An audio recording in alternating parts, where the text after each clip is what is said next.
Hey, everybody. Welcome back to Love Restored. This is your favorite host, Marshaun Olaniyan, and you are listening to KCCR Brownstone Cityscapes. Listen, I am so excited to go into another episode where we are talking about how to love courageously and what that looks like. So the first episode that we talked about for this particular topic was, what does courageous love look like? The second episode was, what does courageous love feel like? This episode is, what shapes your views when you love courageously? So that's what we're going to be talking about for this next 30 minutes. But before I jump into this episode, let's talk about Love Restored, what it is, who I serve, etc. So Love Restored was started by me, of course, but it was started because I, just like many of you, lacked the specificity on how to really show up and love courageously, right? To really own who I was in my relationships and to really understand why my relationships and or situationships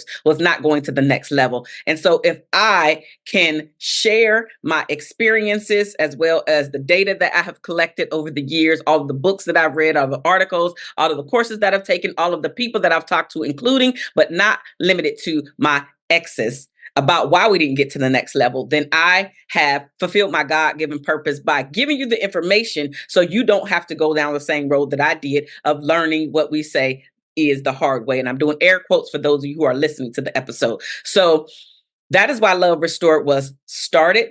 And as I continue to grow and build upon, it is because I want to share information that I know is critical for you to shape who you are in order for you to show up and be able to love courageously, but also be able to be who you are so you can attract the right person by working on all of those things, all of your fears, your worries, all of your past trauma, whether you get coaching from someone or whether you work with a therapist on that.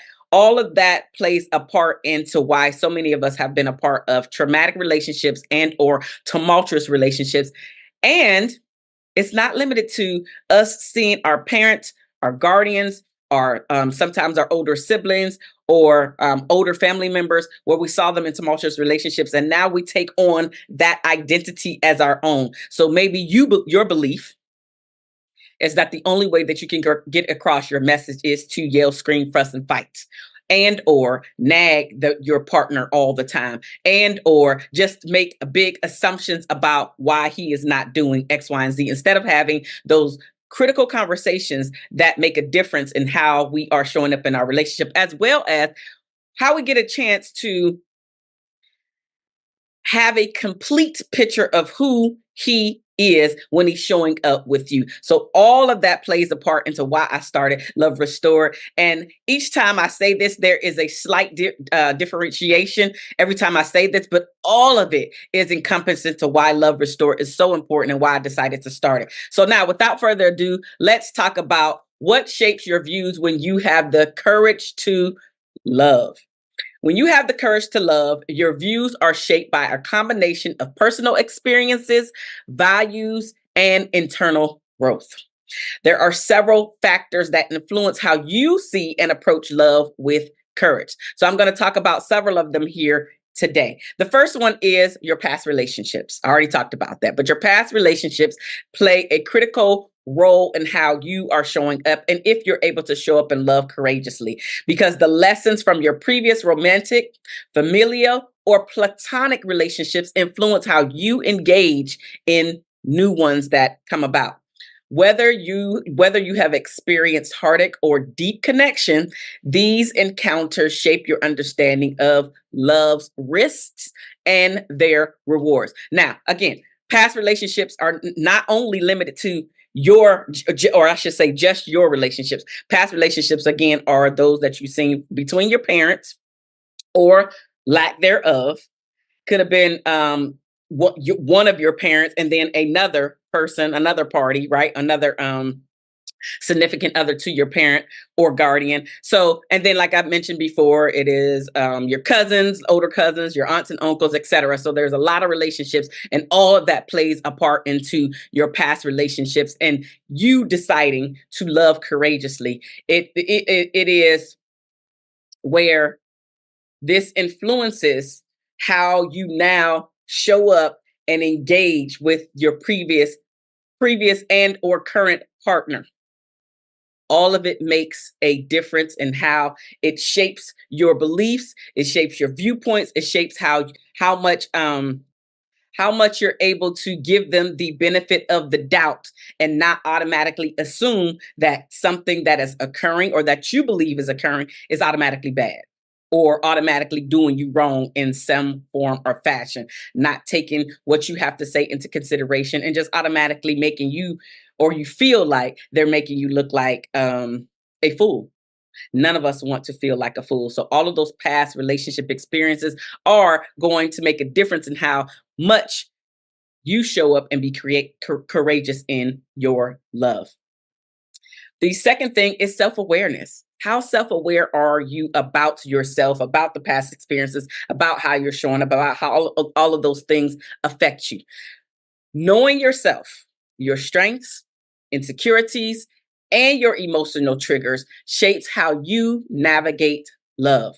So when you have a strong sense of self, you're more likely to engage in love with authenticity and balance without losing yourself in the process. Hear me again, without losing yourself in the process. I literally was talking to a young lady yesterday, actually. Yeah, yesterday.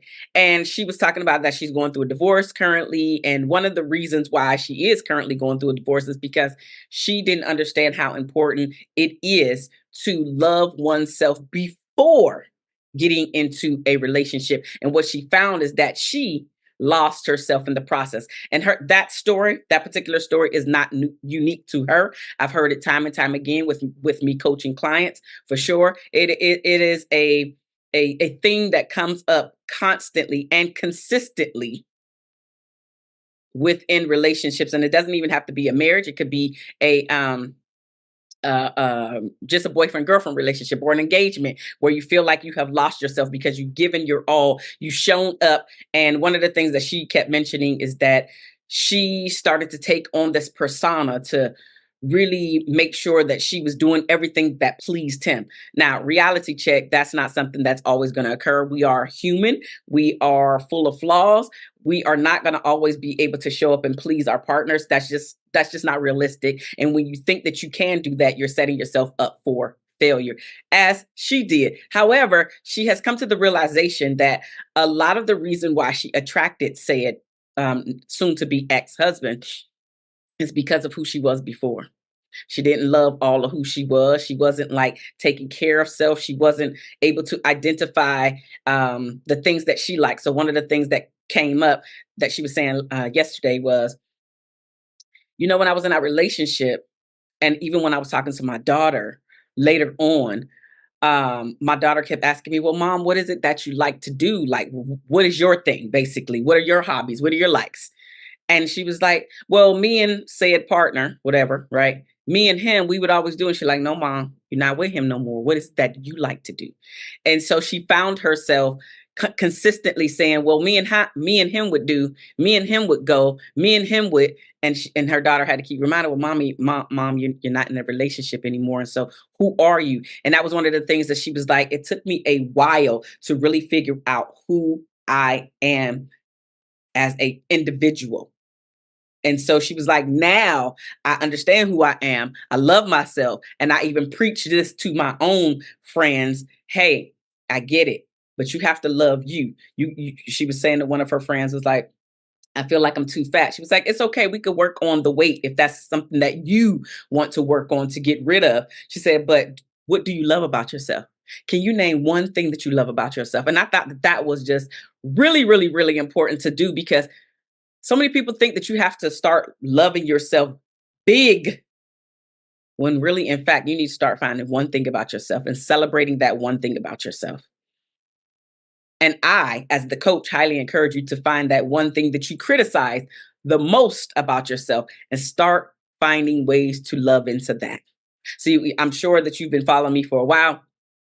And one of the very things that I always say is my dark skin, right? It took me a while to love exactly who I am, all of me, because I was teased, because I was told that dark wasn't in, or it wasn't as attractive as a light skin. And I bought into that for many decades. I bought into that because that was just the thing. And then one day I literally had to wake up and I had to look myself in the mirror, and I was just like, if these folks don't like me, specifically men, right? Because you can have friends. I'm not trying to be with one of my friends, my girlfriends. So if the men out there that see me, this is what they see first, don't like that, that's okay. Everybody is not going to like me. That, and I honestly don't want everybody to like me, okay? But romantically, if they don't like me and this is the thing that they see and why they don't like me, that's their issue, not my own. And so after a while, I had to be like, well, okay, that's okay. I like me. I love me. I honor me. I cherish me. I think I'm beautiful. I think I'm pretty. I think I'm fill in the blank. And that's something that you have to start doing as well. And so, very simply, if words of affirmation is going to be the thing to help you to start loving you, then you need to start feeding into yourself daily, daily, a few minutes every single day so you can really start to believe and love exactly who you are today without any changes. Without any changes, can you look yourself in the mirror and love you for who you are today? All right. The third thing is healing and forgiveness. Another way for you to show up and love courageously is to heal and to forgive. So if you work through past hurts or trauma, this healing influences how you approach love. If you have not, let me say it a different way. If you have not worked through your past hurts or your trauma, this is absolutely will affect how you show up and will lack the ability to love courageously. So, I should say, the courage to love often requires letting go of resentment or pain and being open to the possibility of connection without without carrying your past baggage into your new relationships and or the new experiences that you desire to have with your significant other, the new person, the person that didn't do anything to you, but you are still putting them in the same box as everybody else because of your past that you have yet to heal from. Now, this is not something that I can absolutely help you with because this is the area, the healing portion, at least, the understanding portion, the why is usually the therapist. That's the healing part. You got to start working through that stuff. Why did this stuff happen? And you got to go, it's layers deep usually. And it's, I like to call it like it's peeling back an onion. There's so many layers on an onion. That's what happens when you start talking about some of these things and why you keep allowing these things to happen to you, or why you keep putting every guy in the same box, why you keep attracting the same. A lot of that peeling of that onion to understand what's happening with you and why comes from working with a therapist usually. The forgiveness piece is literally what I keep finding when I'm working with clients is not so much that they can't forgive the other party. And it does take, it depends on who you are and for how long it's going to take you to say, I forgive X or my ex for doing X, Y, Z, A, B, C to me. So it's different for each person. However, once you get to the part where you can forgive, then that does actually start to heal you. That forgiveness literally starts the healing journey, but you still got to understand why. And a lot of that is pulled out of you via working with a therapist. Okay. So, but I want to say here, understanding that forgiveness is not for your ex. Forgiveness is for you, sis. Forgiveness is for you to understand that. And if you keep holding on to that ugly, that's the non-forgiveness. If you keep holding on to that, then you yourself will not be forgiven. You won't. See, y'all know that I'm a believer. And so the good book actually says that if you can't forgive the person that trespassed against you, then God will not be able to forgive you for all of your trespasses, all the things that you need to be forgiven for. Can't forgive you because you don't have this forgiveness piece in your own heart. So how can you expect to be forgiven when you can't forgive? Let me go a little bit further to say that a lot of people, it seems easier to forgive the person that violated them, trespassed against them, cheated on them, etc. But then they have a hard time forgiving themselves. So your past, in order for you to show up courageously, you not only have to heal, you not only have to forgive the other person, you also must forgive yourself for all of the wrongdoing that you did, owning your part, forgiving yourself for how ugly you were showing up during that time in your relationship. All right, moving forward. You must heal yourself, though. You must forgive the other person or people, because usually when we have a traumatic past, it's a pattern too. It seems like multiple people in our lives did us wrong. So you must forgive each and every person that has trespassed against you in order for you to be forgiven for all of your sins yourself. Okay. All right. Now the church is over. Moving forward, the next way to show up and be courageous in love is understanding your cores and values, your core values and beliefs. So your values such as loyalty, honesty, empathy, and mutual respect act as guiding principles in your relationships. These shape your boundaries, your expectations, and what you are willing to give and or accept in love itself. Your core values and your beliefs make a difference. And so if you have a core value that all men are dishonest, then that is how you're going to be showing up. Everything that he says, no matter if he is being honest in this moment, your default is set for him to be dishonest. So now you are looking for where he is lying, because that is the box that you have put every man in.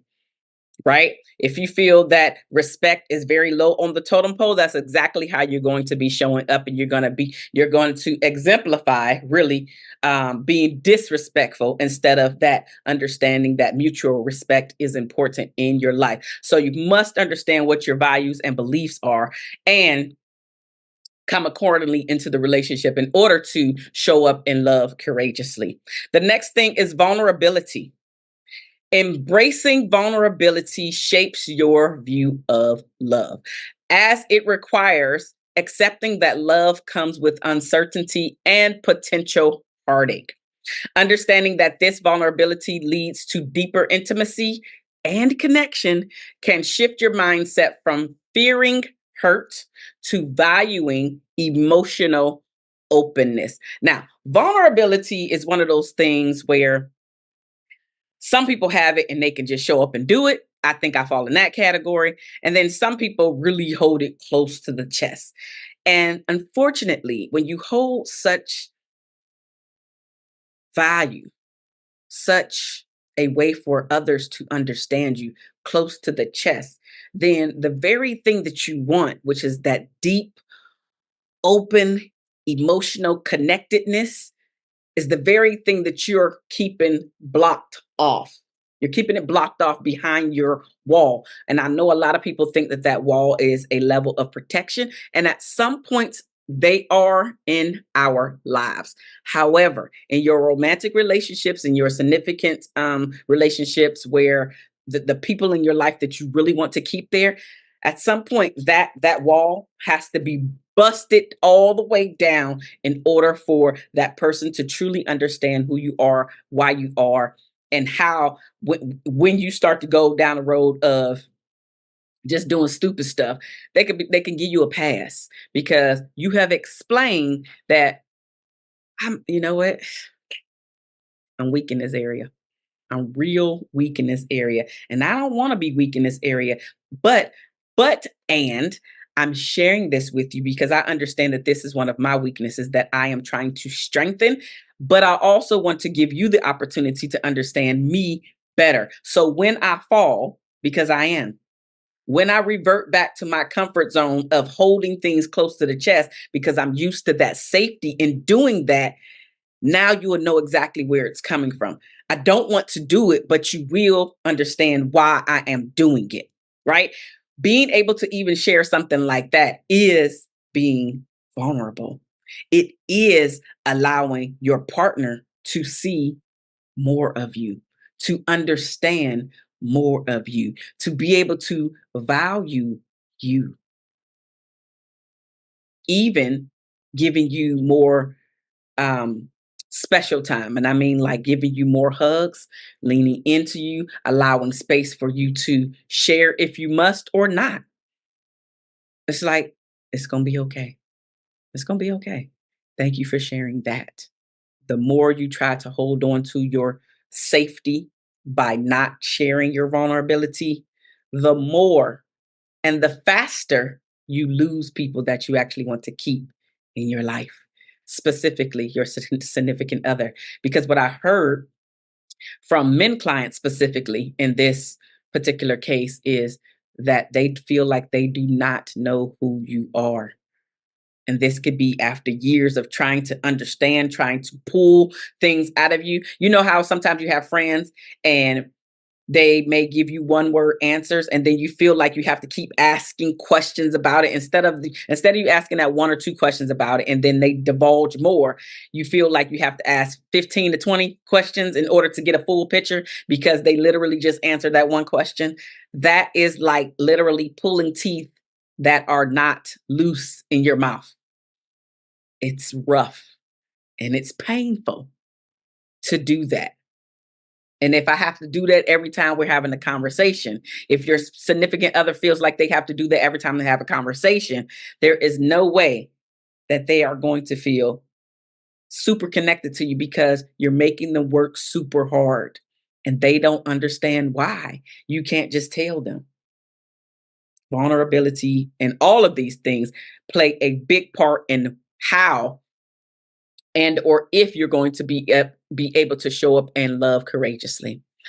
Another thing is resilience. Resilience is having the courage to love, and it shaped your capacity to handle setbacks.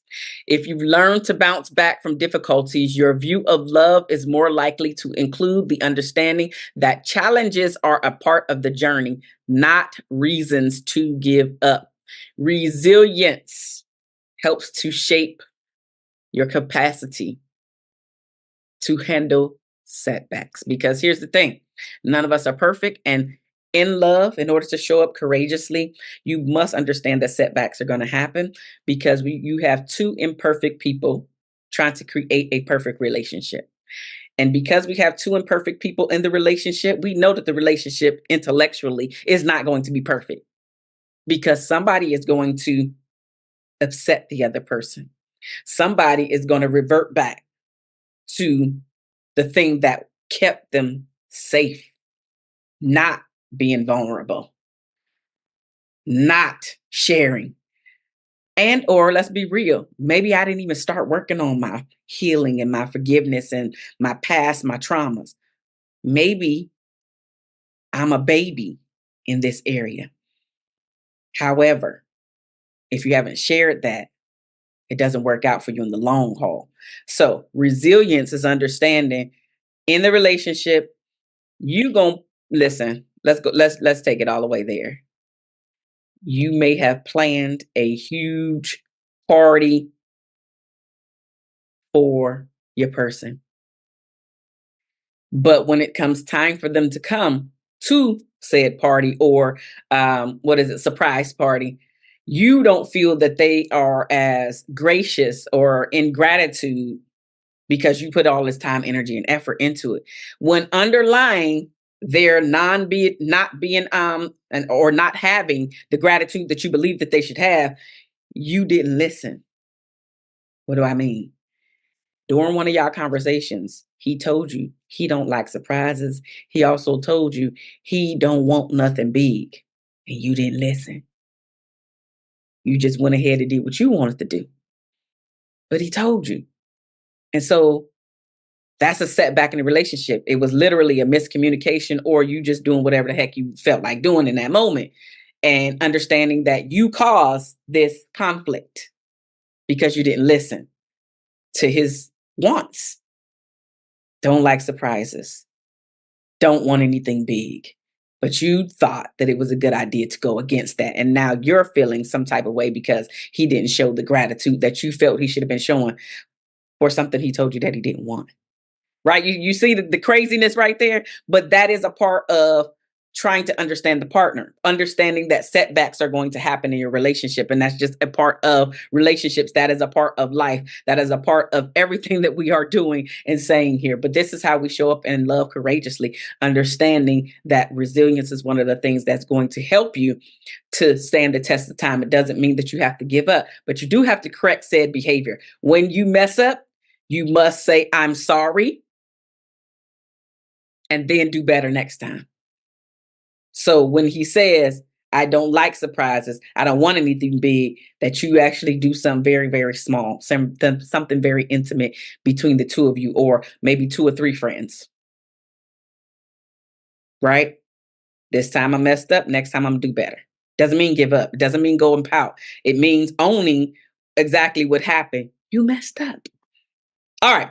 The last thing is how to show up courageously in love is having a desire to grow. Love that is courageous often comes with the desire for personal and relational growth. You see, love not just as a source of happiness, but also as a path to becoming a better version of yourself. And you're willing to take on that responsibility. You have to have a desire to grow. It's just a part of it. It's a part of life.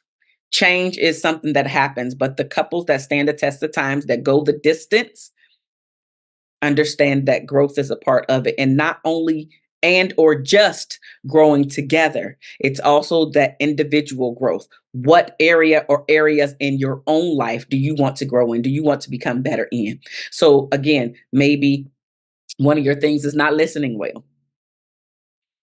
So that could be an area where you say, you know what, I want to be a better listener. How can I become a better listener? So maybe you pick up a book or an audio book, right? Maybe you go to a conference or a seminar about being a better listener. Maybe somebody is selling an ebook about it. Maybe somebody's giving away a free PDF about it. Maybe whatever, right? And then when you get all of this information, now you got to implement it. You have to start practicing it. And the practice is where we become better. This is where the growth happens, is you actually doing the things that you learn, because just knowing about it means nothing. If you only read about how to be a better listener, but you never practice being a better listener, that information, you didn't retain it, and literally you wasted your time. But you can do that in every area of your life that you have a weakness. Maybe you're trying to be a better communicator. So now what are you doing to be a better communicator? Maybe you are being better at staying off your devices and doing quality time versus y'all both in the room, but y'all not talking about nothing. Y'all both on y'all devices. So maybe there is practicing, okay, between this hour and this hour, phones are out of the room, on the charger in a different room, or just out of the room or turned off completely, so you and I can connect. You and I can sit down and have dinner without interruption. You and I can watch a movie without interruption. You and I can go take a walk without interruption. Whatever that connectedness piece is that you need, but understanding that that is a growth, an area, and all of us have areas of growth. All of us, I am included. All of us have areas of growth. So now, with that being said, ladies, super, super happy that you decided to stay here with me for these 30 minutes. Please let me know what you have taken away from this, because ultimately your views are shaped by the interplay of past experiences, self-reflection, and the belief that love is worth the emotional effort, even with its inherent risks. Anytime you show up and try to be courageous in any area of your life, but especially within your love life, there are risks. You have to determine, is it worth it for you? Is it worth it for you to show your vulnerability, your emotional side, your feelings, how you're feeling, and be willing for it to be received as well as not received? And then act accordingly based off of their reaction. Thank you so much for being here for these 30 minutes of Love Restored. This is how we're showing up courageously in our love lives and what it looks like, what shapes us to be able to be courageous in love. I'm Marshaun Olaniyan. This is Love Restored, and you are listening to KCCR Brownstone Cityscapes. Share this episode with somebody that you know that needs it. If you want to work with me outside of Love Restored, I do coach Black women over 40 in all relationships. But the relationship that we focus on the most is the relationship with yourself. If you want to have a coaching conversation with me, then email me at marshaun@marshaunolaniyan.com. I love you guys. I will see you next week where we jump into another episode about courageous